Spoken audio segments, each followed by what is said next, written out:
ನಾನು ನಿಮ್ಮ ಪ್ರೀತಿಯ ಸಂಗೀತ ಶ್ರೀಕಾಂತ್ ನೋಡುವ ನಮಸ್ಕಾರಗಳು. ಇವತ್ತು ಮೇಲ್ಗಡೆಯಿಂದ ನಿಮಗೆ ಹೊಳೆ ತೋರಿಸ್ತಾ ಇದ್ದೆ. ನಮ್ಮ ಮನೆ ದಡದಲ್ಲೇ ಇರುವಂಥ ಹೊಳೆ ಇದೆ, ತುಂಗಭದ್ರಾ ಹೊಳೆ ಅಂತೇಳ್ಬಿಟ್ಟು. ಇವತ್ತು ಹೊಳೆ ಹತ್ರನೇ ಬಂದು ನಮ್ಮ ಪಾಪರ ಜೊತೆಗೆ ಇಬ್ಬರು ಜೊತೆಗೆ ತೋರಿಸ್ತಾ ಇದ್ದೀನಿ ಹೊಳೆನ. ನೋಡ್ರಿ, ನಾನು ಜಾಸ್ತಿ ಹೊಳೆ ಹತ್ರ ಬರಲ್ಲ, ಬಂದಿದ್ದೀನಿ ಇವಾಗ ನಿಮಗೆ ಶೇರ್ ಮಾಡ್ಕೊಳ್ತಾ ಇದ್ದೀನಿ. ಪಾಪರಿಗೆ ತೋರಿಸ್ಬೇಕು ಹೊಳೆನ ಅಂತ ಫಸ್ಟು ತೋರಿಸೇ ಇರಲಿಲ್ಲ ನಾನು ಒಂದ್ಸಲಿನೂ. ಹಾಗಾಗಿ ಅದಕ್ಕಿಂತ ಮುಂಚೆ ಯಾರಿಗೂ ನನ್ನ ಚಾನಲ್ನ ಸಬ್ಸ್ಕ್ರೈಬ್ ಮಾಡ್ಕೊಳ್ಳದೆ ಹಾಗೆ ನೋಡ್ತೀರಾ, ಪ್ಲೀಸ್ ಪಕ್ಕದಲ್ಲೇ ಕಾಣೋ ಸಬ್ಸ್ಕ್ರೈಬ್ ಬಟನ್ನ ಕ್ಲಿಕ್ ಮಾಡಿ, ಹಾಗೆ ಬೆಲ್ ಐಕಾನ್ನ ಕ್ಲಿಕ್ ಮಾಡಿದರೆ ನಾನು ಹಾಕೋ ವಿಡಿಯೋ ನೋಟಿಫಿಕೇಶನ್ ನಿಮಗೆ ಬರುತ್ತೆ. ನೀವು ನನ್ನ ವಿಡಿಯೋನ ಬೇಗನೆ ನೋಡ್ಬೋದು ಫ್ರೆಂಡ್ಸ್. ಈ ತುಂಗಭದ್ರಾ ಹೊಳೆನ ನಾನು ಸುಮಾರು ಸಲ ನಿಮಗೆ ತೋರಿಸಿದ್ದೀನಿ, ಬಟ್ ಮೇಲ್ಗಡೆಯಿಂದನೇ ನಮ್ಮ ಮನೆಗೆ ಮೇಲ್ಗಡೆ ಟೆರೆಸ್ ಮೇಲಿಂದ ತೋರಿಸಿದ್ದೀನಿ. ಹತ್ರದಿಂದ ಈ ರೀತಿಯಾಗಿದೆ ನೋಡಿ. ಹಾಗೇನೆ ಇದು ಮಳೆ ಇಲ್ದಾಗ ಬೇಸಿಗೆ ಕಾಲದಲ್ಲಿ ತುಂಬಾ ಕಡಿಮೆ ಇರುತ್ತೆ. ಇದರಲ್ಲೇ ನಡ್ಕೊಂಡೆ ಆ ಕಡೆ ದಡದಿಂದ ಈ ಕಡೆ ದಡಕ್ಕೆ ಓಡಾಡ್ತಾರೆ. ಬಟ್ ಮಳೆ ಬಂದಾಗ ಸಖತ್ತು ನೀರಾಗುತ್ತೆ, ನೋಡೋದಕ್ಕೂ ಕೂಡ ಭಯ ಅನ್ಸುತ್ತೆ. ಅಷ್ಟು ನೀರು ಊರ ಹತ್ರ ಎಲ್ಲ ದೇವಸ್ಥಾನದ ಹತ್ರ ಎಲ್ಲ ಬಂದಿರುತ್ತೆ. ಅದನ್ನು ಕೂಡ ಈ ಮಳೆ ಬಂದರೆ ಜೂನ್ ಜುಲೈ ತಿಂಗಳಲ್ಲಿ ತುಂಬ ಮಳೆ ಬರುತ್ತಲ್ಲ, ಆವಾಗ ಸಖತ್ತು ಹೊಳೆ ಏರಿರುತ್ತೆ. ಯಾರು ಕೂಡ ಜಾಸ್ತಿ ಓಡಾಡಲ್ಲ ಹೊಳೆ ಹತ್ರ. ಅದನ್ನು ಕೂಡ ಶೇರ್ ಮಾಡ್ತೀನಿ ಮಳೆ ಬಂದಮೇಲೆ.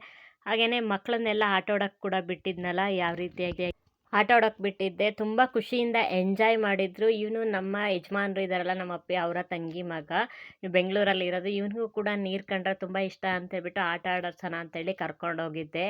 ಬಟ್ ಇವರು ಏನು ಹೇಳ್ತಿದ್ದಾರೆ ಅಂದರೆ, ಹಾಯ್ ಫ್ರೆಂಡ್ಸ್, ಎಲ್ಲರೂ ಕೂಡ ಚಾನಲ್ನ ಸಬ್ಸ್ಕ್ರೈಬ್ ಮಾಡ್ಕೊಳ್ಳಿ ಅಂತ ಹೇಳ್ತಾ ಇದ್ದ ಆಟ ಆಡ್ಕೊಳ್ತಾ. ನಾನು ತುಂಬ ನೀರಿರೋ ಹತ್ರ ಕರ್ಕೊಂಡೋಗಿರಲಿಲ್ಲ, ಸ್ವಲ್ಪ ನೀರಿತ್ತು ಅಲ್ಲೇ ಕರ್ಕೊಂಡೋಗಿದ್ದೆ ಆಟ ಆಡಲಿ ಅಂತ. ಚಿರು ಪಾಮು ಇದ್ದಾವೆ, ಹುಳ ಇದ್ದಾವೆ, ನಾನು ಉಳಿಯಲ್ಲ ಅಂತ ಸ್ವಲ್ಪ ಹಠ ಮಾಡಿದೆ. ಸ್ವಲ್ಪ ಹೊತ್ತು ಹಾಗೆ ಒಂದು 5-10 ನಿಮಿಷ ಆಟ ಆಡಿಸ್ಕೊಂಡೆ. ಬಟ್ ಬೇರೆ ಯಾವುದನ್ನು ವೀಡಿಯೋನ ಜಾಸ್ತಿ ಮಾಡ್ಕೊಳ್ಳಿಲ್ಲ, ಯಾಕೆಂದರೆ ಮಕ್ಕಳು ಬೇರೆ ಇರ್ತಲ್ಲ, ಮಕ್ಳ ಕಡೆ ಗಮನ ಕೊಡಬೇಕು ಅಂತೇಳಿ ಇಷ್ಟನ್ನೇ ವೀಡಿಯೋ ಮಾಡಿಕೊಂಡೆ.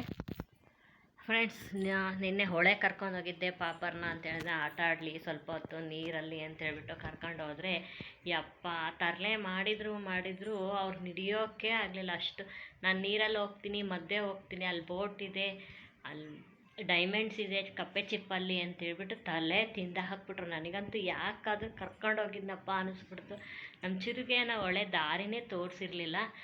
ನೋಡೋಣ ಬಿಸಿಲಲ್ವಾ, ಸ್ವಲ್ಪ ಹೊತ್ತು ಆಟ ಆಡ್ತಾರೆ ನೀರಲ್ಲಿ ಅಂತ ಹೇಳ್ಬಿಟ್ಟು ಕರ್ಕೊಂಡೋಗಿದ್ದೆ. ನಾನು ಕೂಡ ಹೊಳೆಗೆ ಹೋಗಿರೋದೇ ನಾನು ತುಂಬಾ ಕಡಿಮೆ, ಅದರಲ್ಲೂ ಅವ್ರು ಪಾಪರ್ ಆಟ ಆಡಲಿ ಅಂತೇಳಿ ಕರ್ಕೊಂಡೋಗಿದ್ದೆ. ನನಗೂ ನೀರು ಕಂಡ್ರೆ ಭಯ, ನಾನು ತುಂಬ ಸಲ ಹೇಳಿದ್ದೀನಿ ವಿಡಿಯೋದಲ್ಲೇ. ಪಾಪರ್ನ ಕರ್ಕೊಂಡೋಗಿದ್ನ, ಸ್ವಲ್ಪ ಹೊತ್ತು ಆಟ ಆಡಿಸ್ಕೊಂಡು ಹಾಗೆ ಕರ್ಕೊಂಬಂದೆ. ಯಾವುದನ್ನು ಸರಿಯಾಗಿ ವಿಡಿಯೋನ ಮಾಡ್ಕೊಳಕ್ಕಾಗಲಿಲ್ಲ. ಹಾಗೆಯೇ ಇವತ್ತು ಬೆಳಗ್ಗೆ ತಿಂಡಿ ಇಡ್ಲಿ ಸಾಂಬಾರು ಚಟ್ನಿ ಮಾಡಿದ್ದೆ. ಈಗ ವಿಡಿಯೋನ ಕಂಟಿನ್ಯೂ ಮಾಡಿದ್ದೀನಿ. ನಾನು ಫ್ರೀಯಾಗಿದ್ದಾಗ ವಿಡಿಯೋನ ಕಂಟಿನ್ಯೂ ಮಾಡ್ತೀನಿ. ಬೇರೆದೆಲ್ಲ ತೋರಿಸಿದ್ರೆ ನೀವು ಬರೀ ಸಂಗೀತ, ಬರೀ ಮನೆ ಡೈಲಿ ವ್ಲಾಗ್ಸ್ನೇ ಹಾಕ್ತಾ ಕೆಲಸ ಮಾಡೋದು ಅಂತ ನಿಮಗೂ ಕೂಡ ಬೇಜಾರಾಗ್ತಿರುತ್ತಲ್ವ.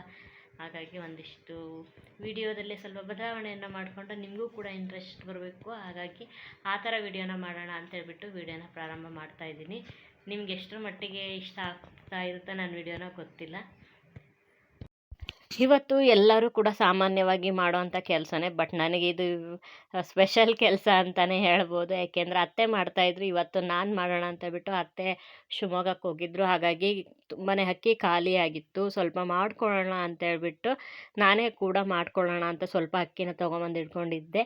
ನಿಜ ಯಾವ ಕೆಲಸನೂ ನಮಗೆ ಬರಲ್ಲ ಅಂದ್ಕೊಳ್ತಾ ಇದ್ದರೆ ಬರೋದೇ ಇಲ್ಲ ಅಂತ ಅನಿಸುತ್ತೆ. ಹಾಗಾಗಿ ನಾನೇ ಮಾಡ್ಕೊಳ್ತಾ ಇದ್ದರೆ ನಾನು ಕೂಡ ಕಲ್ತಂಗೆ ಆಗುತ್ತೆ. ಕಲಿದಲೇ ನಾವು ಬರಲ್ಲ ಅಂದ್ಕೊಳ್ತಾನೆ ಇದ್ದರೆ ಜೀವನದಲ್ಲಿ ನಾವೇನು ಸಾಧಿಸೋಕ್ಕಾಗುತ್ತೆ. ಎಲ್ಲದನ್ನು ಮಾಡ್ತಾ ಇರಬೇಕು, ಇನ್ನೊಬ್ಬರ ಮೇಲೆ ಡಿಪೆಂಡ್ ಆಗಿರಬಾರ್ದು ಅನ್ನೋ ಒಂದು ಆಸೆ ನನಗೆ ಇತ್ತೀಚೆಗಂತೂ ತುಂಬಾ ಬಂದಿದೆ. ಯಾರ ಹತ್ರನೂ ಒಂದು ಮಾತು ಅನಿಸ್ಕೋಬಾರ್ದು ಅಂತೇಳ್ಬಿಟ್ಟು. ಹಾಗಾಗಿ ಆದಷ್ಟು ಎಲ್ಲ ಕೆಲಸಗಳನ್ನು ಮಾಡಿಕೊಂಡು ನಾನು ಕೂಡ ಈ ವರ್ಷದಲ್ಲಿ ಏನು ಅಂದ್ಕೊಂಡಿದ್ದೀನೋ ಅದನ್ನು ಸಾಧಿಸಬೇಕು ಅಂತ ಅಂದ್ಕೊಂಡು ನನ್ನ ಕೈಲಾದಷ್ಟು ಮಟ್ಟಿಗೆ ನಾನು ನಿಭಾಯಿಸ್ಕೊಳ್ತಾ ಹೋಗ್ತಾ ಇದ್ದೀನಿ. ಹಳ್ಳಿ ಕಡೆ ಎಲ್ಲ ಸಾಮಾನ್ಯ ಹಳ್ಳಿ ಜೀವನ ಇದೇ ಇರುತ್ತೆ. ಎಲ್ಲ ಕೆಲಸ ಮಾಡ್ಕೊಂಡು ಒಬ್ಬ ಗೃಹಿಣಿಯಾಗಿ ಎಲ್ಲ ಕೆಲಸವನ್ನು ಮಾಡ್ಕೊಂಡು ಹೋಗ್ತಾಳೆ.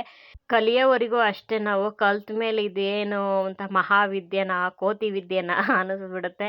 ಏಕೆಂದರೆ ಅಷ್ಟೇ ಈಸಿ ಇರುತ್ತೆ. ಬಟ್ ನಾವು ಓದ್ಕೊಳ್ತಾ ಹೋಗಿ ಮನೆ ಕೆಲ್ಸಕ್ಕೆ ಹೋಗಿ ಬಂದು ಮನೆಯಲ್ಲಿ ಅಷ್ಟೊಂದು ಕೆಲಸ ಕಲ್ತಿರಲ್ಲಲ್ವ, ನಮಗೆ ಸ್ವಲ್ಪ ಹೆವಿ ಅಂತ ಅನಿಸುತ್ತೆ. ಆದರೂ ಕೂಡ ಇತ್ತೀಚಿನಲ್ಲಿ ಯಾವುದು ಕೆಲಸ ಬರಲ್ಲ ಅಂತ ಹೇಳ್ತಾನೆ ಇಲ್ಲ ನಾನು. ಆದಷ್ಟು ನಾನೇ ಮಾಡ್ಕೊಳ್ತಾ ಹೋಗ್ತೀನಿ.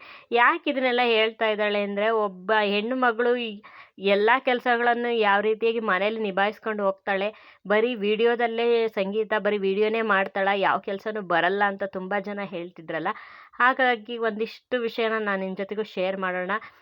ಹೆಣ್ಣೊಂದು ಕಲಿತರೆ ಶಾಲೆ ಒಂದು ತೆರೆದಂತೆ ಅನ್ನೋ ಹಾಗೆ, ಮನೆ ಕೆಲಸಗಳನ್ನು ಕಲಿತ್ರೆ ಹೆಣ್ಣಿಗೆ ಒಬ್ಬ ಗೃಹಿಣಿ ಮನೇನ ಎಷ್ಟು ಅಚ್ಚುಕಟ್ಟಾಗಿ ನಡೆಸ್ಕೊಂಡು ಹೋಗ್ತಾಳೆ ಅನ್ನೋದು ಕೂಡ ಅಷ್ಟೇ ಸತ್ಯ. ಮನೇಲಿ ಎಲ್ಲ ಕೆಲಸಗಳನ್ನು ಮುಗಿಸ್ಕೊಂಡೇ ನಾನು ಎಲ್ಲ ಕೆಲಸಗಳನ್ನು ಮಾಡಿಕೊಂಡು ವಿಡಿಯೋನ ನಾನು ಮಾಡೋದು. ಅದಕ್ಕೋಸ್ಕರ ಈ ವಿಡಿಯೋದಲ್ಲಿ ಸ್ವಲ್ಪ ಇನ್ಫಾರ್ಮೇಷನ್ ನಿಮಗೆ ಹಂಚ್ಕೊಳ್ತಾ ಇದ್ದೀನಿ ಅಷ್ಟೇ.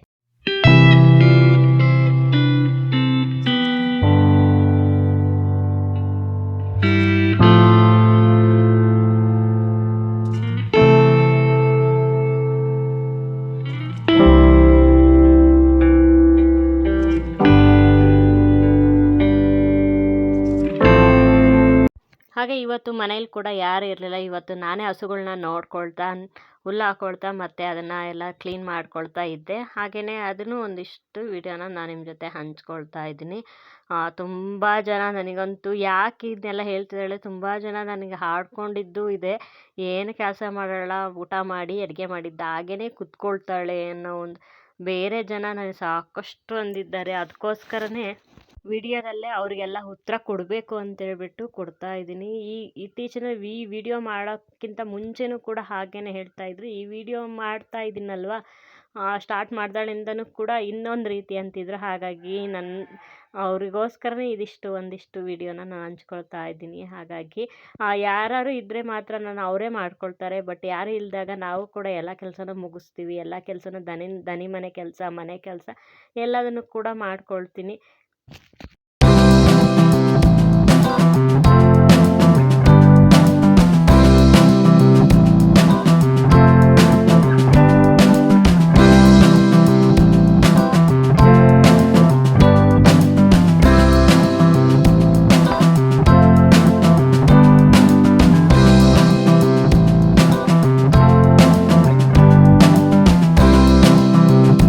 ಹಳ್ಳಿ ಸೈಡ್ ಹೆಂಗಾಗ್ಬಿಟ್ಟಿದೆ ಅಂದರೆ, ಇವಾಗ ಸಿಟಿಯಾಗಿ ಇರ್ತಾರಲ್ಲ, ಹಾಗೇ ಮನೆಗೆ ಎಲ್ಲರೂ ಅವ್ರವ್ರ ಕೆಲಸ ಆಯಿತು ಅವರೇ ಮನೇಲಿರ್ತಾರೆ. ನಿಜವಾಗ್ಲೂ ಆವಾಗಿಂದ ಹಳ್ಳಿ ವಾತಾವರಣ ಈಗೆಲ್ಲ ಅನಿಸುತ್ತೆ. ಯಾಕೆಂದರೆ ಅವ್ರ ಮನೆ ಕೆಲಸ ಅವರಾಯಿತು ಅಷ್ಟೇ. ಇಲ್ಲಿ ಯಾರ್ದಾರ ಮನೆ ಹತ್ರ ಕೂತ್ಕೊಂಡ್ರೆ ಏನಾದರೂ ಒಂದು ಮಾತು.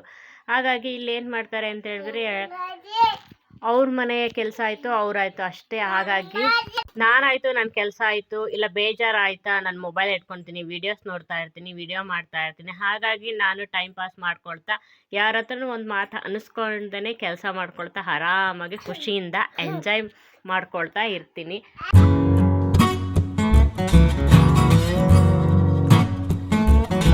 ಹಾಗೆಯೇ ಇಷ್ಟೆಲ್ಲ ಕೆಲಸ ಆದಮೇಲೆ ಸ್ವಲ್ಪ ಹೊತ್ತು ರೆಸ್ಟ್ ಮಾಡಿ, ಆಮೇಲೆ ಸ್ವಲ್ಪ ಗಂಟ್ಲೆಲ್ಲ ನೋವಾಗಿತ್ತು. ಹಾಗಾಗಿ ಬ್ರೂ ಕಾಫಿ ಮಾಡಿಕೊಂಡು ಕುಡಿಯೋಣ ಅಂತೇಳ್ಬಿಟ್ಟು ಕುಡಿತಾ ಇದ್ದೀನಿ. ಈ ರೀತಿಯಾಗಿ ಮಾಡ್ಕೊಂಡು ಕುಡಿದ್ರೆ ನನಗೆ ಗಂಟ್ಲು ಇನ್ಫೆಕ್ಷನ್ ಏನಾದರೂ, ಹುಲ್ಲು ಹಾಕಿದ್ನಲ್ಲ, ಸ್ವಲ್ಪ ಧೂಳು ಕುಡಿದ್ರೂ ಕೂಡ ಸ್ವಲ್ಪ ಗಂಟ್ಲು ಕಟ್ಟಿದಂಗಾಗುತ್ತೆ. ಧೂಳಲ್ಲಿ ಕೆಮ್ಮು ಥರ ಸ್ಟಾರ್ಟ್ ಆಗಿಬಿಡುತ್ತೆ. ಹಾಗಾಗಿ ಕಾಫಿ ಕುಡಿದ್ಬಿಟ್ರೆ ಸರಿ ಹೋಗ್ಬಿಡುತ್ತೆ. ಹಾಗಾಗಿ ಯಾವಾಗಲೂ ಕಾಫಿ ಮಾಡಿಕೊಂಡು ಬ್ರೂ ಕಾಫಿ ಪುಡಿನ ನಾನು ಕುಡಿತಾ ಇರ್ತೀನಿ. ಬ್ರೂ ಇಲ್ಲ ಅಂತೇಳಿದರೆ ಶುಂಠಿ ಟೀ ಮಾಡ್ಕೊಂಡಾದರೂ ನಾನು ಕುಡಿತೀನಿ.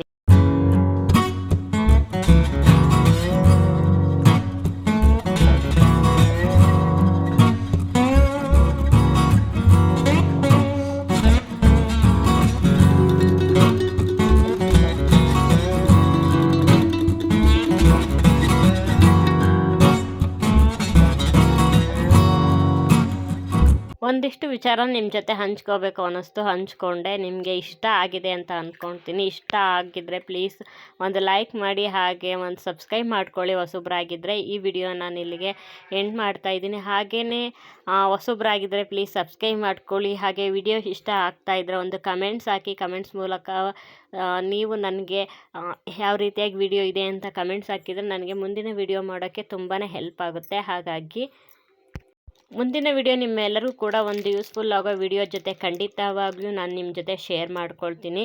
ಅಲ್ಲಿವರೆಗೂ ಎಲ್ಲರೂ ಕೂಡ ಬಾಯ್ ಬಾಯ್, ಧನ್ಯವಾದಗಳು. ಮುಂದಿನ ವಿಡಿಯೋಗಾಗಿ ಎಲ್ಲರೂ ಪ್ಲೀಸ್ ಸಬ್ಸ್ಕ್ರೈಬ್ ಮಾಡ್ಕೊಳ್ಳಿ. ಬಾಯ್ ಬಾಯ್.